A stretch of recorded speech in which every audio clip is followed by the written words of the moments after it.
So I wanted to first discuss the starter shingle issue that was brought up on your guys' roof. If we look at the scope that's right here, what I'll do, I'm going to make this big, and we're going to look at this line. It says options, valleys closed, include eave starter, yes, include rake starter, course, yes, exposure 5/5/8. Notice the tear off amount is 35.18 and the putback with waste at a 7.1% waste factor, 37.67. It's saying that all these things were added in. Now let's go into the program and let's see. So we have 35.18. Okay. Now we're going to, they said auto calculate waste. We're going to click on number 2. We're going to click this box right here. We're going to fix all these things. So we've got it at auto calculate waste. We're going to change starter, yes.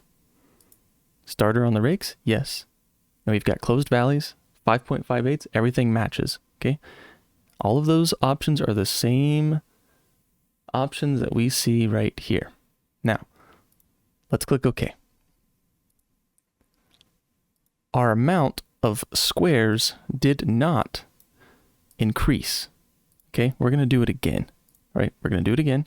We're going to undo them, and let's see what happens. We're going to say there's not included these items. And we're going to click OK, and it didn't change. Which means if we go into the components, okay, currently we do have no starter included in our system. We're going to go over to components. We're going to see what materials this is allowing. If we go into the roof, we see laminated shingles, and there is no starter accounted for. How many squares of shingles? 38 or 37.67. You just can't buy half a bundle. So they allow for the entire allotment.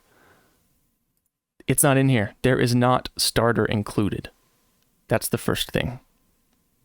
So starter needs to be added to both the rakes and the eaves according to this scope of work right here. But the way it was done is not how it's done, and I'll show you another calculator to prove that. All right, so we opened up this waste calculator that was made for this project. In here, we've got the average amount of shingles in a bundle is 22. These shingles that are used on this project are 39.375 inches in length and 5.625 inch reveal, which is that 5 5/8. So this would make the assumption that one bundle of shingles will cover 72.18 linear feet of starter. For this project, a square will cover 216.56 linear square feet.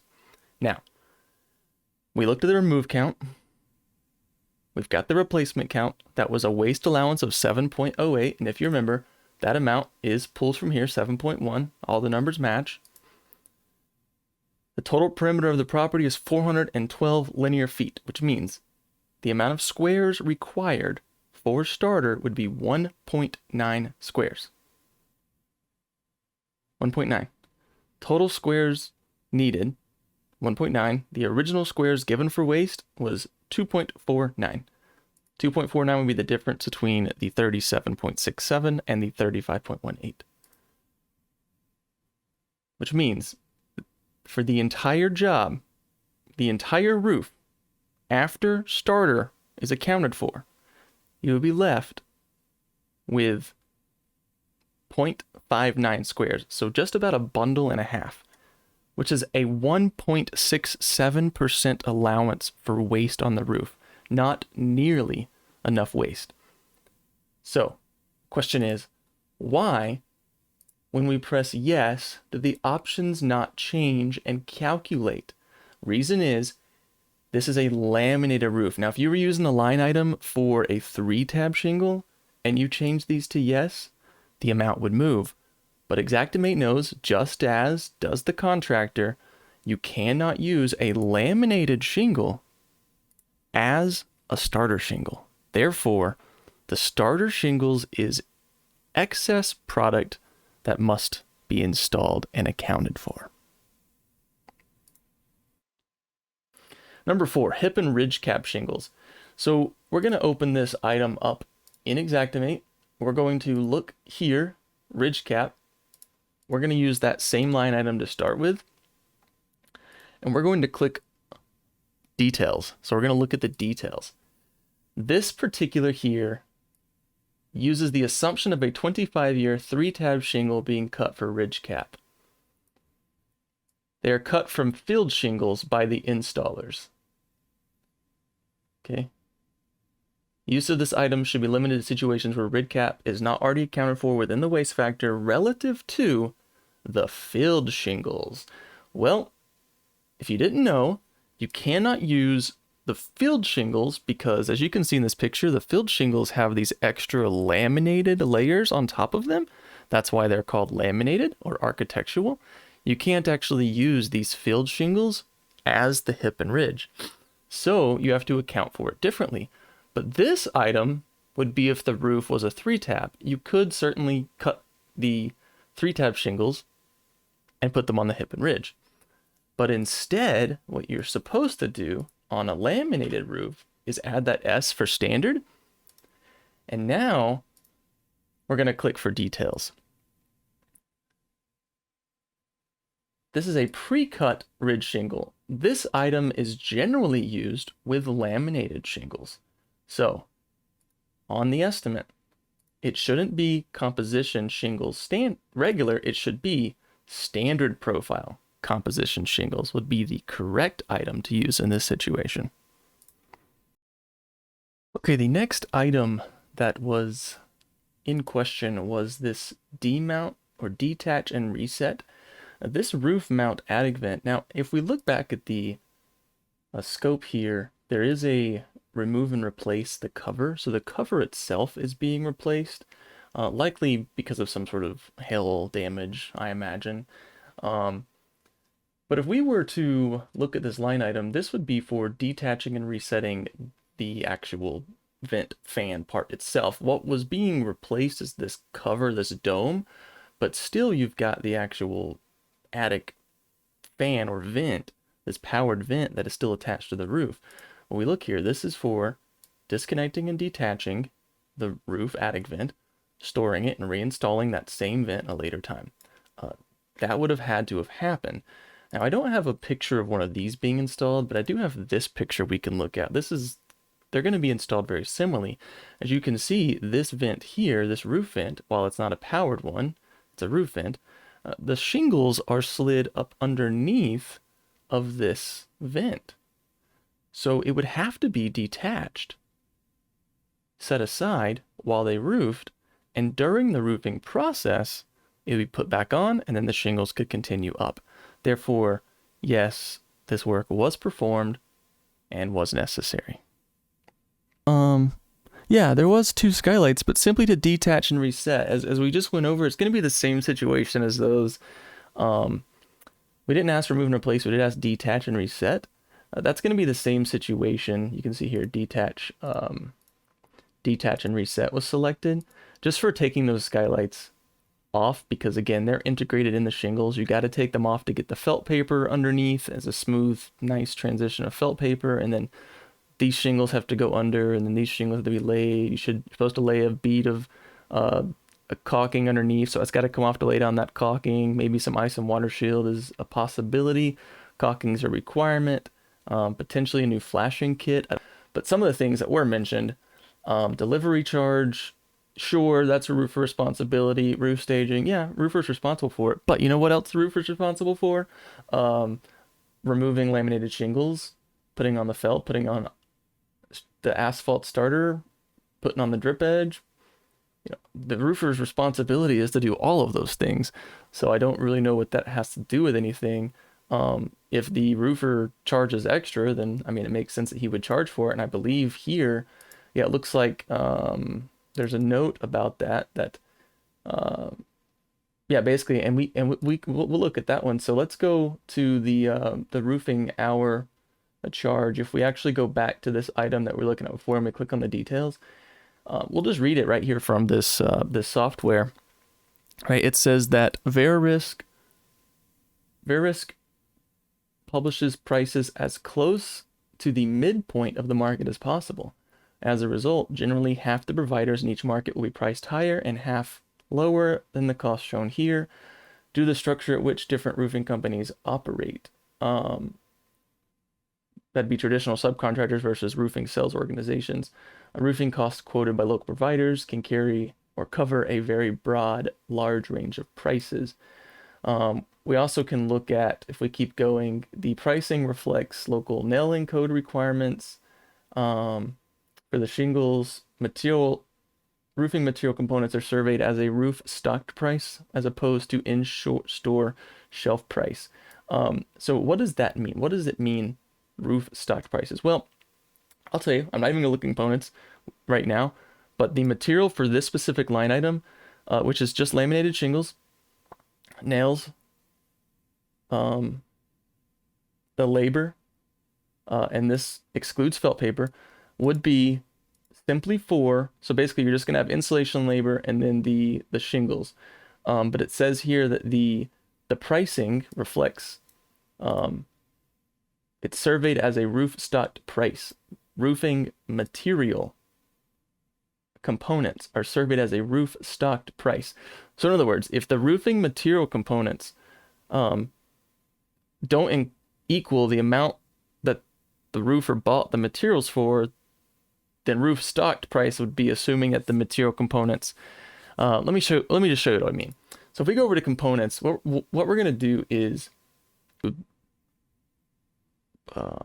is it, 38 squares, I think is what we're at. We're just gonna put those in.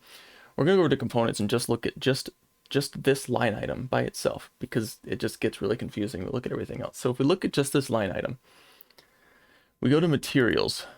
You've got this material at $130.75 a square to buy this laminated material. Now, if we pull up a calculator, right, and we go to 130.75, that's a square, which is around 3 bundles, be $43.58 per bundle of shingles, right? Now, if we were to open up and go to, let's say, Lowe's, and let's just pull up, we'll just look at Oak Ridge. That's a mid-ranged product. And we want to say it's a laminated roof shingle. All right, we're looking at a material price. Now, obviously, we buy in bulk. We're going to be getting a little cheaper, which this would be the case here. $47.62. That actually cost more than the materials allotted. So the material components here clearly do not allow any room in the material price for the shingles to be stocked. So roof stocking must mean you're assuming that if we buy enough product, that the supplier would roof load. However, the suppliers in this area don't roof load. So it's not the case, which means the roofer has to incur that cost. So if we look back at the roofer per hour and what that all entails, how it's been figured out is it takes about an hour of man labor for every 12 bundles. So the way you figure that out is you've got 12 bundles. It's going to take about an hour because it's about 5 minutes per bundle. And really, when you think about it, that's generous. But we figured this math because that includes starter and hip, but it doesn't really include your felt, you know, your drip edge, your ridge vents if you have those, new vents, new pipes, getting the nails up there, getting the plywood up there, loading all the other material. We just keep it really, really simple. It's 1 hour for every 12 bundles. And if you think about it, one guy carrying a bundle up or loading, you know, if you've got a ladder vader situation, you're going to unload that ladder vader, set it up, all of that time, that is so much labor. So here, usually 4 or 5 people are going to be sharing the workload of this work.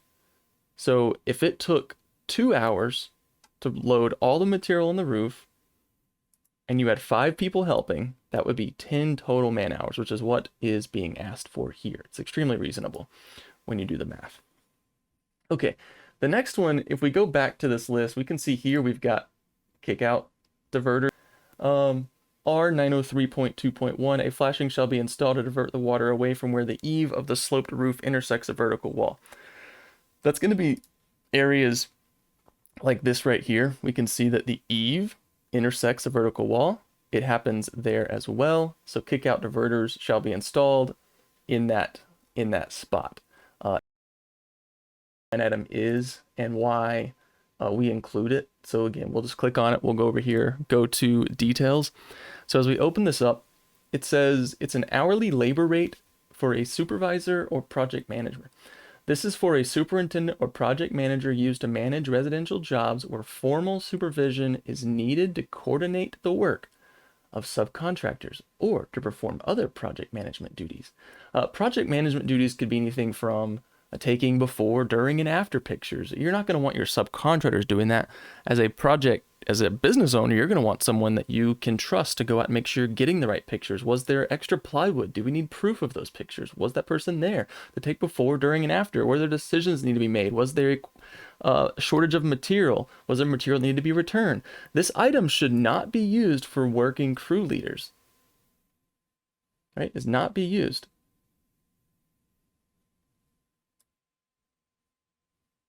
It says the general contractor or estimator and or parties involved will determine whether or not the use of formal superintendent project manager is warranted, as well as the number of hours required.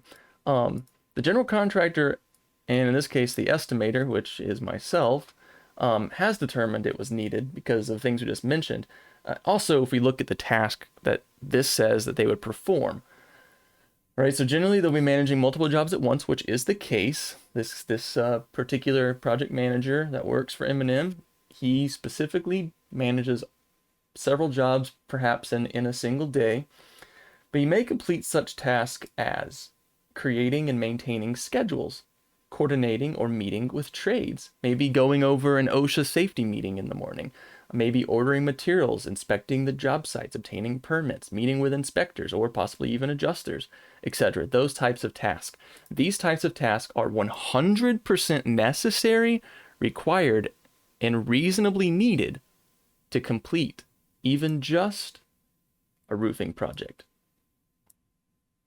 Therefore, they were added. It was estimated that it would be 2 hours, $158.22. The OSB sheathing, if we actually go back to the scope here, we come down to remove and replace sheathing. While it says 5/8, I don't believe 5/8 is what was there. So this is a slightly higher, however, it's 96 square feet. And we know that 5 sheets were used, with 5 sheets of OSB had to be replaced. Because of the code for solid sheathed surface. You can't put shingles on a surface that's not solid. 5 sheets were used. Well, each sheet is a 4x8 sheet, which is 32 square feet. So if we were to take and times that by 5 sheets were used, that's 160 square feet, which matches what was estimated here. However, on this copy that says 5/8, it's only 96, which if we do that math and divide it by 32, that's only 3 sheets. So still,